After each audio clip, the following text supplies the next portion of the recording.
Welcome to the After the Show movie podcast, brought to you by your hosts Ascully and Cidtalk. We're addicted to movies. Are you? Welcome one, welcome all, welcome Cidtalk. Hello. I'm not one or all. I am just singularly me. So... Thanks. What's the before the after the show discussion? Talking about this movie. A little bit. Talking about the actor Dan Stevens. Briefly. Yeah, that kind of thing. That kind of stuff. Yeah, not much happening. No, so let's get on with it. It's Saturday, June the 22nd. This is After the Show. We're a movie review podcast. Every week we look at a new movie, and this week on episode 844, we're looking at the movie Abigail. It's a 2024 release, out now on streaming. It's rated R from our friends at Universal. And I've got a new thing here, Cidtalk. The runtime of the movie is 1 hour and 49 minutes. You know what? Some people don't like movies that are very long. What is that about? Don't know. So why are you telling them how long it is? So then they can... don't assist them if they're going to choose a movie because of the runtime. They can make an educated You're enabling guess. them. They can look it up. But hey, you've added it to the spreadsheet now. It is what it is. From now on, you will always get the runtime. So, Cidtalk. I feel like you're catering to some kind of subgroup that doesn't need to be catered to. But hey, your name is all over this podcast. It's all yours. Give me the synopsis of the movie, Abigail. Heist of a child, kidnapping for money. And then things go terribly wrong. I'll give you the one off the box. Spoiler, if you're spoiler sensitive. Yeah, because we knew nothing. I knew nothing about this movie. It started and I'm like, oh, I realized I didn't ask you what we're watching, what the name of it, if it's what style. Because sometimes they'll say, is this like a popcorn movie and not, or whatever. I knew nothing. I just went into it blind, and that was perfect. So if you want to go into this one blind, right now, stop, go watch this movie, then come back and hear what we say about it. With that all said, here is the synopsis off the box. After a group of criminals kidnap a ballerina daughter of a powerful underworld figure, they retreat to an isolated mansion, unaware that they're locked inside with no normal little girl. Fair enough. It's a movie with a thing happens and you go, we're going to spoil it now. Yeah. So the fact that she's not a normal little girl is the fact that she's a vampire. Oh, man, you're just going in it. Going in. Okay. We already gave the warning. Okay. Yeah, but the thing is, when you reveal it, that's pretty lame. I mean, no offense, but I mean, the way it was revealed in the movie, we were both like, whoa. Yeah. But did you want me to be more wordy with the reveal? I had no idea. No clue. I actually thought the premise of the movie was, after I'd seen the opening, educated guess, that now they're locked in the house with the little ballerina girl. And the little ballerina girl has a special set of skills from being a ballerina. I.e., she's very fit. She can fit. She's a little girl, so she fits anywhere in the house. And slowly she's going to escape. That's what I thought. And you think also she has the skills of an assassin? I didn't think that. I just thought she was going to use ballerina skills to escape and possibly murder or subdue them if she had to. I mean, you've already told them she's a vampire, so that's not what's happening. I'm saying that's what I thought it was. Yeah. Oh, no, I got this weird vibe pretty quickly when we're looking around this. So what's happening is these people go steal this child from one big mansion, they take her to another big mansion that's all like disheveled and abandoned and with creepy cobwebs and overgrown things and weird statues and paintings on the walls. And so I was instantly like, oh, something old-timey horror movie, Universal Monsters kind of a deal is going to be happening here. And then I wasn't sure what it was. And then ba-boom, she... So you thought that she was something? Something, yep.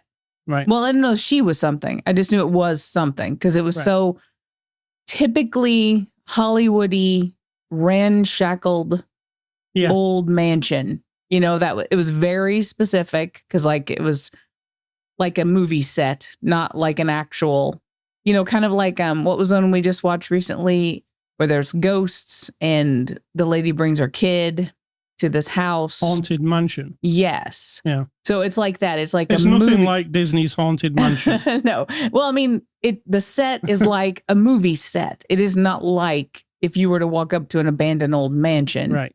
Right. It's not based in reality. So it just felt very manufactured. And then I was like, okay, we're going somewhere with this. But I had no clue until she bore her. Here, I'm just gonna put this out there right now. You've already told everybody the big reveal. The teeth in this movie are terrible. Oh, you not like them? No, it's awful. My God, we're in the 21st century. I don't care about the look of the individual teeth. Like, that's fine. But you have to be able to put fake teeth in people's mouths without it sounding like they've got fake teeth in their fucking mouths. Every single one of them had a hard time talking. I think a vampire's real teeth would also cause No, it wouldn't, because it would be natural, right? And also, it was just bad. Don't defend it. I'll defend it because I liked it. Yeah, but they weren't good. They were literally like somebody went over to the shop and bought a bunch of plastic fake teeth and stuck them in their mouth, and then they all they're all caricatures, these people at the beginning. It's like, here's our crew. They're a heist kind of crew. They brought in to look after this girl. The idea is they've stolen this girl from a very rich, they've kidnapped her. She's got a very rich family and they want money. That's all it is. So they bring her to this house and then we're introduced to is there 5 of them? 6, I think. 6. No, 5 there is. I'm looking at a picture of them. Okay. Right. So there's 5 of them and they're all caricatures. They've all got I don't know, a stereotype, right? Absolutely. So that was where I was getting the vibes that this might be a horror movie. Because they're disposable. Yeah. And I'm like, that guy is so annoying. Hopefully he dies in a minute. There's that going on. And I got my wish, actually. Because the guy was like, I was like, oh my God, this guy's grating on me. I can't deal with it. And I'm in my mind, I'm like, the movie people know that this character is annoying and probably are going to kill him. And they did. It unfolds like that. And this director, or these 2 directors, they also made the movie Ready or Not, which is a very similar premise, just without the vampire, right? Mm-hmm. And also, I was like, is this the same house from that movie? Because it looks... and it even has the elevator in the middle, which that one did. So it's a similar movie to that. It's just got the horror element, which that one didn't. That one was just... Well, it did have a horror element, Ready or Not. The people were fucked up. Yeah. But nobody was supernatural, and that's what this one is. And you like a supernatural horror movie. Did you like this movie? That's my question. I'm mixed. I enjoyed it because I was surprised. Mm-hmm. I do like haunted-y old mansion things, whether they look fake or Hollywoody or based in reality. I don't mind the premise of a child vampire who's been a vampire, as she said, for centuries. She's basically just evil. Her story is that her father is a vampire. He's a crime boss, like a mafia guy. Yeah. And so his thing is he turned her into a little vampire when she was a child. So we know what that means. She'll never age, right? That means he's super evil because she is his henchman. Yeah. She's the one that goes and gets his enemies and brings them back to this house and disposes of them and murders all the snitches and the cops and everybody who's interfered with his business over however many hundreds of years, he's been around doing stuff. So that's her backstory. So that's interesting. Uh-huh. Ballerina. She's a ballerina. So we see her dancing alone in a very gorgeous auditorium with no audience or anything because it's nighttime because she's a vampire. So the idea that she's just that, alone a lot and still as a child, but her mind isn't, that's kind of twisted. Then we go into the territory of, oh, she has daddy issues. Yeah. Because definitely. Daddy's not there to love her or take care of her. I'm a person who didn't have the great father-daughter relationship. So I get that on some level, but it turned a little bit what? Right. You're a murderous, evil, and she is because she loves torturing people and all that because she wants to impress her father. Ugh, right? And then we have our leading lady who comes along and she's had issues.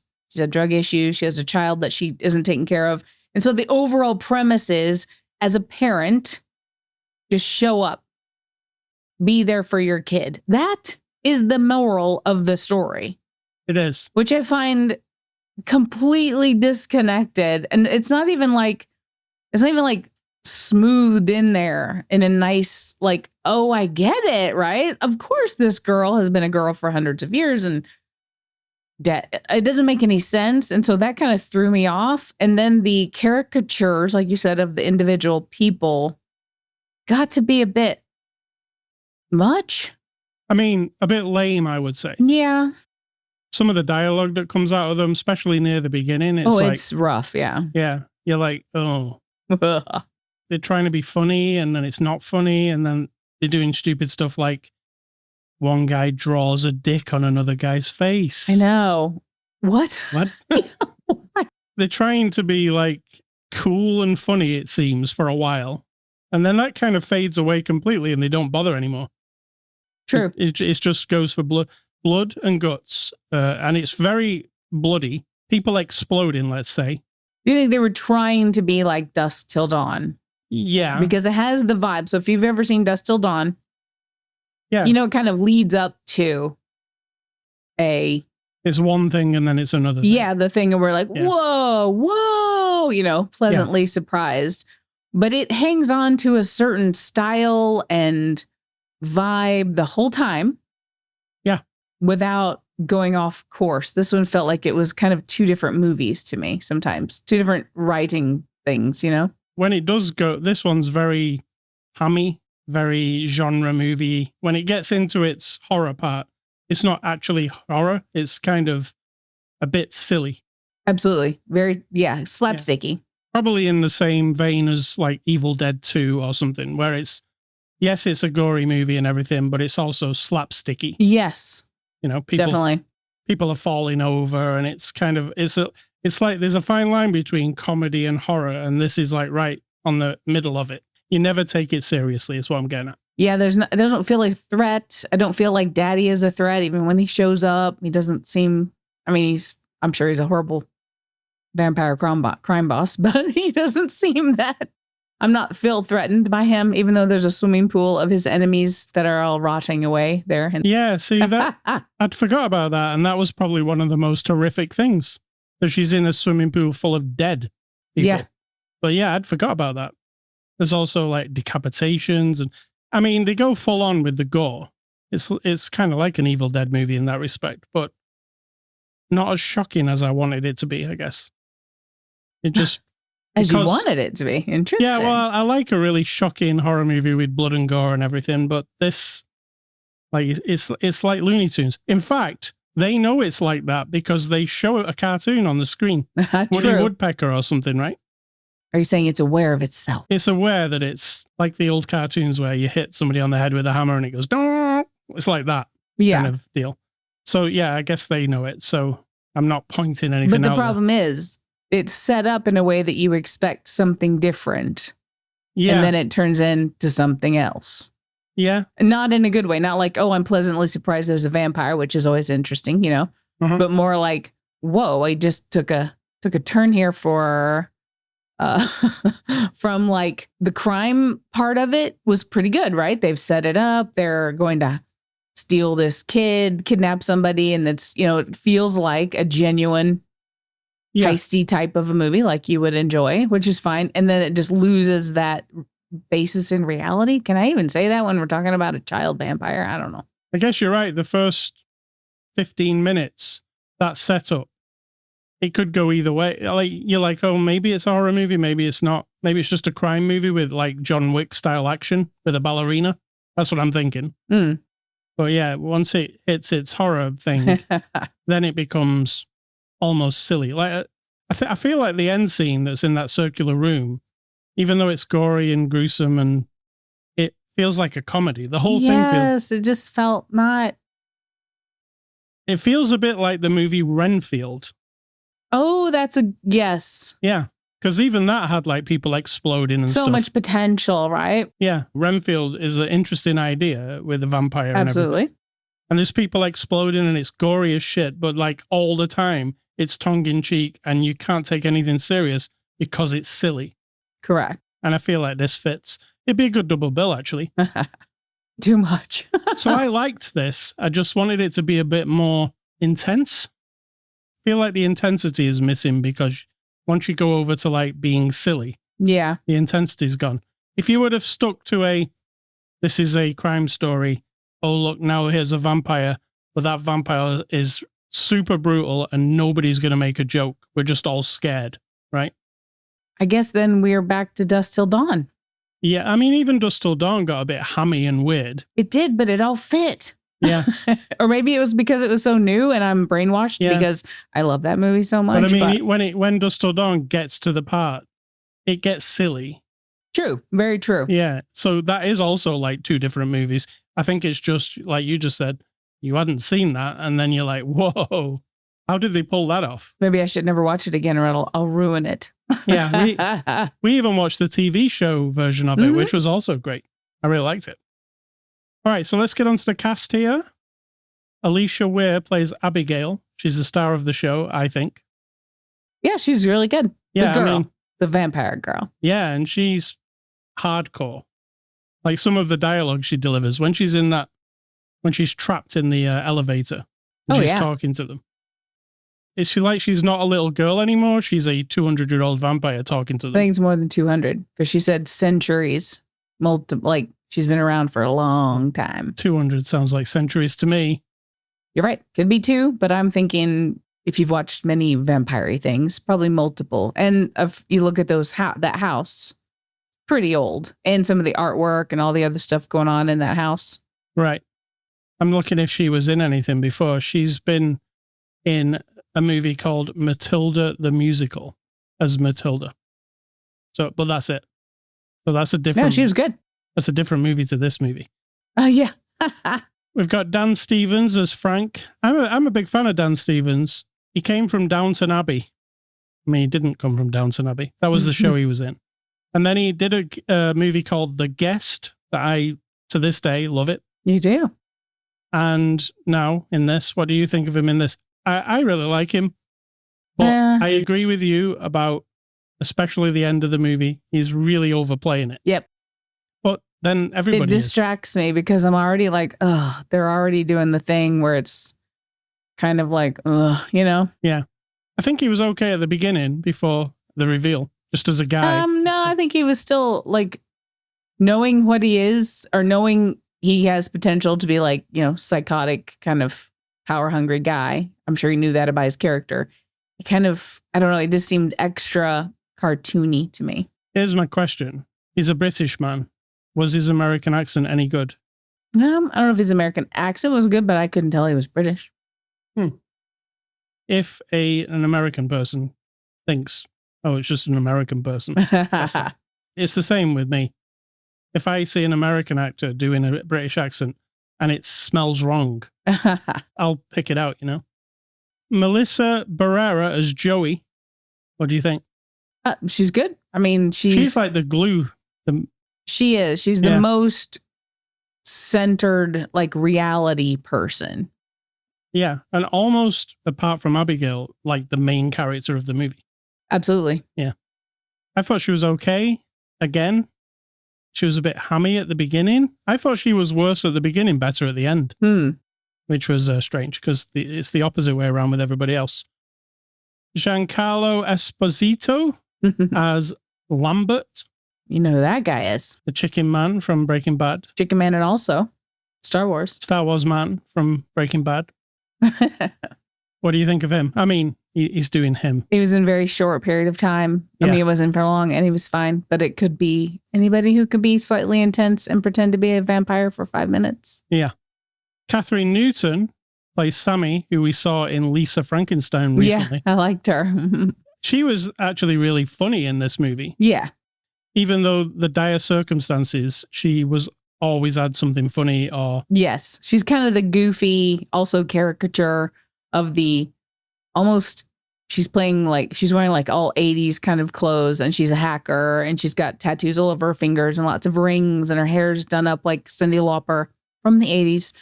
So that was going on and she was just sort of like happy-go-lucky. I liked her. But I was thinking of... I like her you know? She was almost dressed like her character from Lisa Frankenstein. Absolutely. Like she walked from that set to this one. We've got Angus Cloud as Dean. He's the guy at the beginning where I was like, this guy with his mumbly voice and his annoying, I'm like, please somebody. And then that happened. Yeah. Yeah. Did you like that guy? The character, no, but I was really, because it's like he was all in, you know? Even while I was watching, I'm like, he is totally into there this. are dudes like that. So mumbly, sort of like, fuck everything and let's just have a good time kind of a guy. And this movie is actually dedicated to Angus Cloud, who died just shortly after the movie. He's very young too, isn't he? Like he seemed young, yeah. Yeah. And Kevin Durand plays Peter. He's the muscly Elon Musk. Don't know about that guy. I'm not sure. I didn't love the character. I just see Elon Musk when I look at him.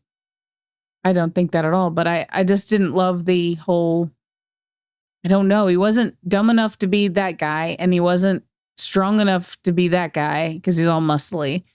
And he doesn't make a switch and be like, it's all of a sudden super intellectual, you know, where you're like, oh, so he's not just the dumb muscle guy. He wasn't he was all middle. And so I would like for him to have been a more, hefty. Right. Performance wise. But then is that fair? I don't even know. Now, this movie is directed by two directors, Matt Bettolini and Tyler Gillette. They go by the name of Radio Silence when they're both directing together. They also did Ready or Not. So what do you think of these two? I mean, the directing is... they've got a style. Of the style, absolutely. Yeah. They've not just got a style. They clearly like people being trapped in a house. Yeah. How many stories can you tell? I think you could just keep telling them forever, right? You can. And it's an interesting premise, like you get your ensemble, you give them a trauma or a drama, a crime, something to escape, and they can't escape. And also, you're mixing in if you lock all the doors, who's the worst? Who's going to rise to be the worst? And who's going to rise to be the hero? Exactly. The way this movie is set up, I wasn't actually sure who was going first. Well, I actually was. Who was going first. But after that, I wasn't sure at all. I wasn't sure who was going to be the main people, So IMDB reviews, what are those? Those are reviews on the imdb.com, where you like to go and find the 1 stars and hear what the people who really don't love this movie want to say about it. They really don't love it. Because the first one says, lazy dialogue, shame on the studio for greenlighting this turd. I challenge someone to count the F-bombs in this mess. When it's used as every second, why bother with a script? My first review, but worth my time to suggest. If you downloaded this garbage, delete it. That's it. If you downloaded this garbage, delete it. Yes. That's very modern. Are they a movie pirate? Who knows? Second guy says, nothing to see. This movie's got more stars and a lot of inflated comments. The movie is really nothing. It's just people acting stupid. As far as you can see, the film was supposed to be a horror comedy, but in my opinion, it is unsuccessful and rather unspiritual. Unspiritual. Okay. And the third guy says, this movie's really bad. The script is a mess. It's like the screenwriter forgot the genre in the middle of the movie and changed it. That's the point. That is part of the point. It's just not the execution, as we know from lots of shows we watch with people doing skillful things. The idea is great. The execution, not so much. I suggest you don't waste your valuable time. Time. Oh, yeah. That one. Yeah. So those are the IMDb reviews. We watched the streaming version, so we didn't see any extras, but let's give this movie a score. I'm going to give the movie Abigail a 6 out of 10. Ooh, I'm going 5, and that's a stretch. All right. So next week, we're going to look at a new movie, and it's Godzilla x Kong, The New Empire. Okay. All right. Movie recommendations. Here's a couple that will be recommended off the back of this movie. Dusk Till Dawn. Right on. We've mentioned it already, but that is the way to make this kind of movie. And Ready or Not, which is these guys' other movie, which I actually prefer to this one. It's the one where they take the bride and then the weird family do like a, is it like a hazing ceremony? Yeah, for like the a bride? test. Yeah, it's really fun and bloodthirsty also. Absolutely. So that's mine. And my recommendations are going back to the 20th century from 1900 to 1999. And there are a few of them. It's not about quality, it's about quantity. Benji. That's all I've got on the list. Of course, I saw the original Benji. I'm pretty sure I even saw it in the theater. That's a long time ago. Benji. The Hobbit, An Unexpected Journey, and The Hobbit, The Battle of the Five Armies. I kind of got worn out on The Hobbit, but we have seen them all. So we've even seen the Amazon TV show. True. Rings of Power. Forgot about that. Yeah. And then we have Gaten Ragnarok, which is forget if it's Swedish. Ragnarok could be Swedish, yes. Yes, it is in that language, and it is about Ragnarok, which is sort of the tale of the ending of the world in the whole Thor and all of those kind of Loki, Thor. But it's based in like reality. It's like there's a town, and it's just basically, it's not like a superhero movie. You're watching it. It's kind of like this one. You don't really know what's going to end up happening, kind of. So that's in the same theme. And then The Mummy's Hand, which is like from 1940. And it's actually, when you watch The Mummy, right? The Brendan Fraser, blah, blah, blah. The idea of it re-inhabiting a living woman with the spirit of the Egyptian goddess from hundreds of thousands of years ago. It's that story, but from 1940 with the mummy and that whole black and white vibe. And I'm not going to speak to its quality, but if you want to see where some of these stories originate, there you go. All right. And that's it. Hey, Scully Stuff. I've been looking at a new game this week. It's a game called XO1 from Future Friends Games, and they sent me a key for review. And I played it on the PlayStation 5. We actually played it start to finish in one sitting. Nice. Only about 2 hours long. We would be. Me and my nephew. Yes, we had visitors all week. My mother and my nephew. Yeah, so this was a good one to play. It's hard to explain. I've never played anything like it. So the game starts and you're in space and there's a orb in the middle of the screen. It doesn't give you any instructions. And you're like, well, if I pull the trigger, the orb goes forward. And if I push forward on the stick, the orb goes a bit faster forward. And if I go forward and press A, the orb jumps in the air, and then you can glide as well. So you're actually you're not controlling how fast the orb moves through time and space. You're controlling the gravity around it. Oh. If it's traveling and it goes up a hill and then off the top of a hill, and you press the right trigger makes it heavier so it can shoot down the other side twice as fast as anything else because you're removing gravity. So that's a bit of a mind bender. Yeah, the control of the craft is like you controlling gravity. Now for the first, it doesn't give you any explanation or any instructions. So it's all down to you. Work it out. So kind of like rolling around and you're like, oh, it won't go where I want it to go. And then eventually you start to understand, oh, this is how you move. You have to be heavy when you're going down the side of a cliff, but then be light when you're climbing up a cliff, so you've got to figure it out. You start seeing this story unfolding, and it's unfolded with this, like NASA when the people are talking on the radio over moon landings and stuff. You hear this kind of dialogue every now and then. And it's about this mission to Jupiter that we were putting on NASA and the US. And these astronauts go missing. And then you keep seeing this story and it keeps unfolding in between the levels. But as far as you know, all you are is this orb and you don't know what you're just heading from one place to another. In the distance on every level, there's a big light shining out of the sky. So it's kind of clear to you as a gamer, oh, you probably head towards that. You keep heading that way and you keep going to different planets, and each planet's got one's a volcano planet, one's a water planet.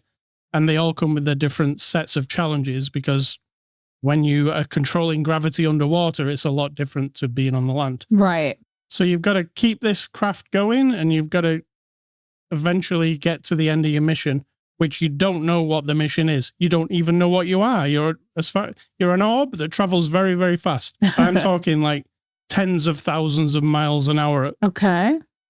And that's all you know. You're that orb that's traveling. And there's a story going on about these spacemen who are missing, probably blown up and died on Jupiter. Anyway, as the game goes on, I won't spoil it. But at the end, you get a very satisfying conclusion of what happened to these astronauts on this mission and what exactly you are. So, okay. Like I say, it only takes place over the course of 2 hours. It's really fun to play. The graphics are really amazing. It's like a cool looking game. I've never really seen or played anything like it. I feel like the story is really well done. There's music, just like not all the time, but whenever something significant starts to happen, music swells up. So it's very cinematic. But I don't want to spoil what it's about, but it does wrap up at the end and you understand exactly what was going on. Even though most of the game you're like, why the hell am I this thing traveling forwards? So that's EXO 1. It's out on PlayStation 5 and PlayStation 4 on June the 27th. They sent us a copy early. But if you want to play it earlier than that, it's on Steam, Xbox already. It's been out for a while. It's just new to PlayStation this week. So EXO 1, Cidtalk, what's for dinner? Tonight, you are preparing the what's for dinner. So you tell us. I'm making a shrimp without the shrimp. Yeah. When you order this meal box, it's Blue Apron that we're trying. They don't have many vegetarian meals, I noticed. And I was like, well, that's no good for us. But then you can order any of the meals, but just tick the box to make it vegetarian. So how this works is it's a noodle bowl with shrimps. You tick a box and you don't get any shrimps. That's it. So it's a noodle bowl with stuff. Vegetables and sauces. An egg. Oh, nice. There's an egg involved because there's some eggs in there. So Yum. I love those bowls with the egg on it. I mean, it might not have an egg on top. Maybe it's in there. Maybe. Mixed in. I mean, I trust you. You're the chefy person. Yeah. But yeah, that's what we're having. Cidtalk, what's your advice? Let's get out of here. My advice isn't advice. It's just pointing out something that inside a person, the desire to make, and people say, I want to make this happen. People who want to make someone feel better. It's very different than wanting a person to feel better without your intervention. That it's okay if they feel bad and then feel better without you interfering or without you making it happen. That if they're going to end up feeling better, you don't need to force it. You don't need to put it upon them. You don't need to come in and save them. There is a complex about that. And often if someone's having a hard time, you want to pluck the bad feelings out of people and I just want to put them in me and be like, I'd rather me feel it than you feel it. However, we have to feel it, right? And so it's like you're torn between, I don't want you to feel bad anymore, and I want to be the one to make you feel better. And sometimes if you do that, you sort of cheat the person out of resolving it properly. It's like empty calories, right? Here, let's just do a distraction and let's just do the see, here, over here. We can feel so much better right now, but you're not actually helping them ultimately find a way to feel better. And we're talking emotionally here. I'm not talking about curing diseases or anything, but just emotionally feeling better. So there is a difference between feeling like you have to make it happen and observing it and realizing it just needs to happen, and whatever they need for you to do or not do to be a part of that. That's it. Well said. Well done. Thanks. I'm going to play the music now, Cidtalk. It's Hey, going to feel nice. like Well, don't forget, I'm going to say what I'm going to say. It's going to be like a professional podcast with the music playing. So Ascully.com is the place you can go to get this podcast. Twitter, Facebook, Instagram.